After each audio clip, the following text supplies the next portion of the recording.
Hello, I'm Michael, and if you're here, it's because you're as attracted to fear as I am. I had already spent all my money. Initially my intention was to reserve something for the bus back, but the celebration and the women persuaded me otherwise. I was there, standing on a corner of the road, struggling to reach home, and I swear, it's the last time I'll do it. That year, it was my second visit to the Cervantino in Guanajuato, and the first time I had saved enough to stay there all week.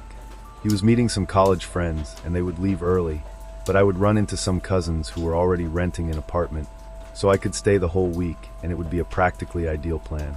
In case you don't understand, the Cervantino Festival is a cultural event that takes place annually in the city of Guanajuato, Mexico. There, individuals from all over the world who are dedicated to the arts gather to present and enjoy artistic presentations. But for students, it is the ideal moment to interact with students from all over the country, in addition to immersing themselves for days. It's always appealing to meet new people, but not the way I did.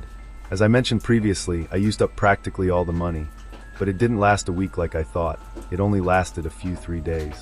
My cousins supported me to stay one more day and lent me money to return. However, just as I was heading to the bus station, a group of girls from Monterrey invited me to a private party. That was a truth they couldn't refute, so I accepted. The next day, without financial resources and with a face full of shame to ask my cousins for more money, I chose to follow a friend's recommendation and ask for a ride on the way.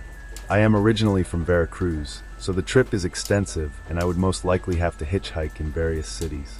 I was stuck for almost 3 hours with other travelers, being the only one who was not picked up because no one was heading to Veracruz. One of the boys who accompanied me told me that we should go further and ask to be taken to San Miguel, which I considered quite appropriate, but the only person who sent us there drove us to Irapuato.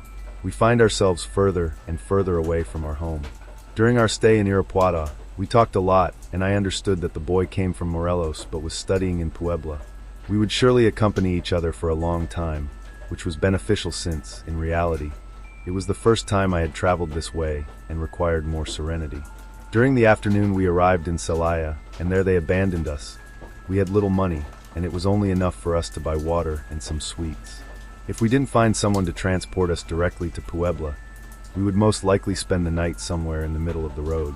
Ayugo questioned where we could request ride a travel to Puebla or the greater city. The lady at the store informed us that we were heading to the outskirts of the city, that there were numerous people requesting transportation from the truckers who usually headed to that direction, and that one of them could assist us. A very cordial man led us to the region where several factories or wineries are located nearby, and we waited for someone to drive us. Various truckers informed us that, due to company policies, they could not transport us until they mentioned the saint to us. El Diablo, a well-known truck driver in the region, operated a truck, and his trajectory was always oriented towards Mexico City. We were informed that he had no difficulty transporting people, but that he usually went out at night. Hugo and I had to make a decision: wait for the famous devil, or try to achieve success by any means possible, so we opted for the second alternative. Around 8 p.m., a truck loaded with lights appeared on the road. One of the individuals with whom we had previously spoken told us that this was the devil. Hugo chose to talk to him, since he was supposed to have more experience on the subject. "Good evening, sir. Are you the devil?" "No, God does not wish it," replied the man while crossing his face. "Well, that's what they informed us. Yes, people here talk to me like that, but it's because my previous trailer had a devil sticker on the windshield, property of the owner." "Ah, well, we were already a little scared," said Hugo. "They should. These routes are risky, and I already assume that is what they are looking for." "Of course, yes, indeed. We don't have any money, and we are headed to Mexico City, and they informed us that maybe you could take us. Our only recourse is this," he told him while showing him the little money we have collected together. "If that's all you have, better save it. It is true that they are going to miss it. I'm leaving in an hour, and we'll meet right here in that time. You should do something before you leave." We were not sure if this individual would return, but it was our only hope of reaching safety that night. Hugo had a friend who lived in Mexico City, and had already spoken with him to offer us support last night. Really, for a person I met that same day, I was getting the best of the best. We were there at the appointed time, hungry and a little cold, dirty and very exhausted, but hoping to reach our destination. Suddenly, we look at those lights like at a fair and experience relief. Yes, the devil had returned for us. We boarded his truck and began the journey. In a few hours, we will head to Mexico City. although I need to load something in Querétaro. There we stopped to have something to eat and continued. The plan worked correctly, and Augustus, known as the Devil, was a very cordial and talkative individual. I understood why he liked to take people, since this way he could talk and avoid boredom during the journey. In Querétaro, he asked us to get off since only he could access the trailer park, so we waited for him at a truck stop. "If you want dinner, I'll invite you," he told us, and as hungry as we were, we agreed. At dinner with Augusto, I began to notice certain unusual postures. He was narrating something and laughing, but he gave Hugo a big hug or touched his leg while he spoke to him. I'm talking about pretty ordinary things, but it didn't feel good to me. I stood up from the bathroom, and before leaving, another man told me, "Be careful with that ruthless devil, he has quite peculiar tricks." I just laughed and walked away thinking that some friend of his was making a joke. Hugo and Augusto were already waiting for me in the truck, and when I arrived, Augusto told me, "If you don't want to sleep for a moment, I can open the cabin for you so you can relax." Actually, I did want to do it, but something in Hugo's eyes told me that I shouldn't. I told him that maybe later we will continue our route. It was already late for this, and we estimated that we would arrive in Mexico City around 1 in the morning. We would stay in Xolotl near the airport. Therefore, we would have to continue with our route, but plans were immediately altered. "Chavos, the road is going to vary a little. I will take the entire northern arc to enter Texcoco. I need to leave something there first." "It doesn't bother you, right?" he questioned. "No, we don't have any other alternative either." Hugo replied a little seriously. "Perfect. I like that they are thoughtful young people. It would be nice if you stopped at a gas station, since I want to go to the bathroom. So do it on the highway since I already loaded the truck, and I can't stop again since the company might think I'm milking the truck." During the ride, Hugo was limited to talking and Augusto was trying to make conversation with us, but the situation was already escalating. I'm not sure what happened while he headed to the bathroom, so I yawned and Augusto again suggested that I lie down in that small cabin. He was so exhausted that he finally admits. We stayed on the road so I could go to bed, and Hugo took the opportunity to relieve himself. "This guy is very peculiar. We need to notify someone." He told me that neither of them had a balance, and in my situation, they didn't even have a battery. I took his observation as casual, and we were exhausted, hungry, and probably in a bad mood. I settled into the cabin and fell asleep. I woke up half an hour later due to the powerful sound of the brakes. I realized we were blocked but couldn't see anything outside. He observed voices, but did not fully understand what they were expressing. Suddenly I began to hear sounds like impacts and tried to escape. Despite my efforts, the door did not open, and it seemed as if there was a lock that only the driver could open. I was already extremely nervous and thought that Hugo might be facing difficulties or something similar. I began to beg to be allowed out, but no one seemed to pay any attention to me. I started to open the door while I heard all those sounds above, and suddenly I stopped hearing them. The sound of the door was next, and he had abandoned the truck. I stayed silent to have a better hearing, but only footprints could be perceived on the ground. For a few minutes, I remained like that until Augusto opened the door for me.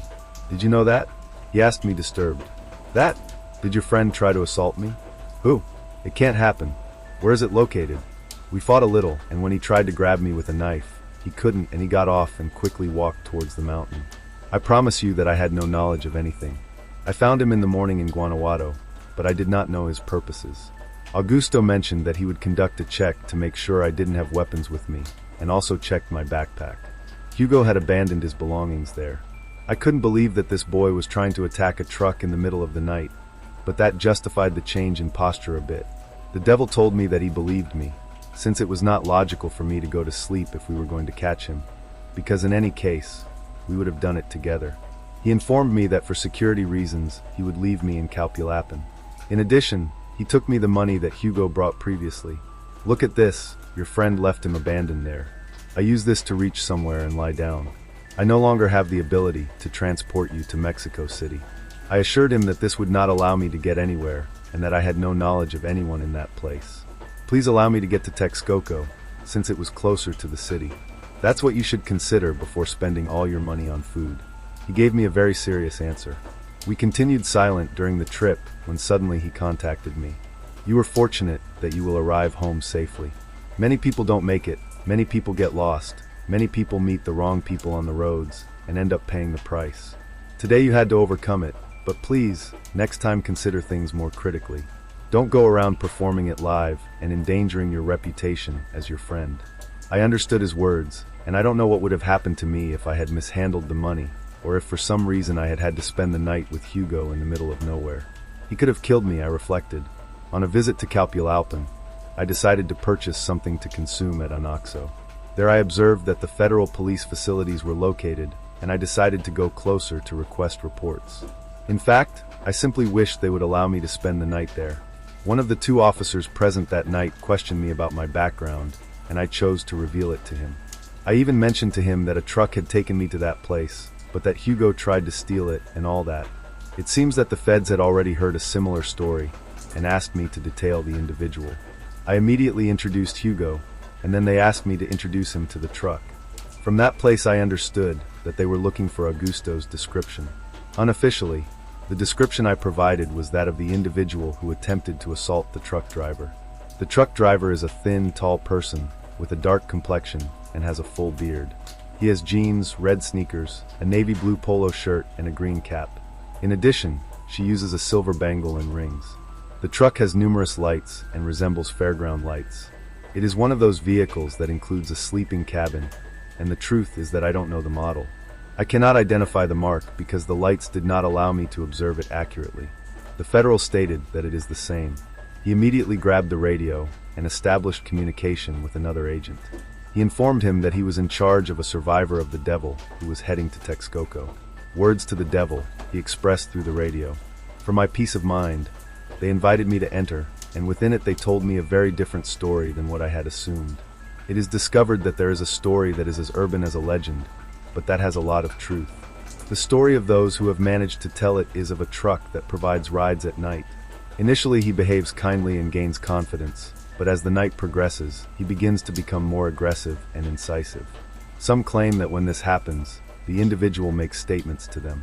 Sometimes, they dare him to reveal their lives recklessly in exchange for money or substances. This truck driver with little experience often changes the image of his vehicle and himself. Although there is no concrete evidence, it is linked to multiple deaths and disappearances of individuals on land routes. Many have survived and all tell the same story. He is called the Devil. He has a wide variety of names and I had to recognize him as Augusto, but others call him Gennaro, Elias, Aristio, Matthias, Carlos, among others. Even though this guy's nickname is always the same. In reality, this truck driver is not a ghost, but a murderer, one who does not work alone.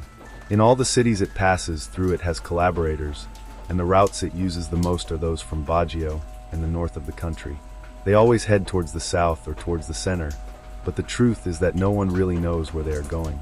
There are so many trucks similar to yours that can be hidden at night and, during the day, go completely unnoticed. They have tried to capture him using instructions from the highway police themselves, but it is never effective, and it is as if he is aware of when to attack and who it belongs to.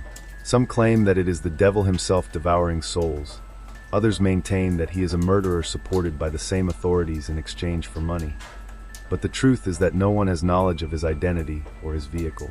No one knows who he works for, but he is a real truck driver because from what he perceives, he orders and unloads before his attacks. He has a fortune, the officer told me.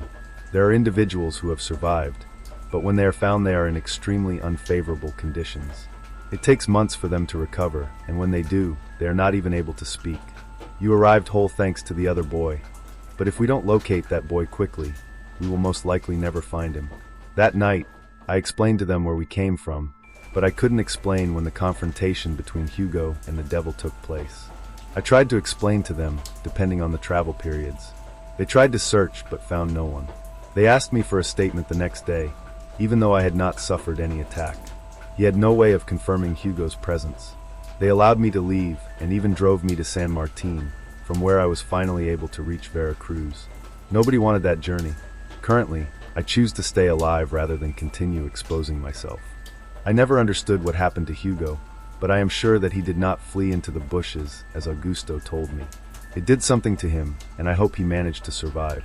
I was looking on social media for any indication of the disappearance of someone named like that, whether in Morelos or Puebla, but I didn't find anything specific. It seems that this is not the first time that Hugo is lost, but this time I think he will not return. This is a recommendation for all those who lead their lives without considering the repercussions. Do not be exposed to the risk of ending up in the hands of the devil himself for a moment of anger.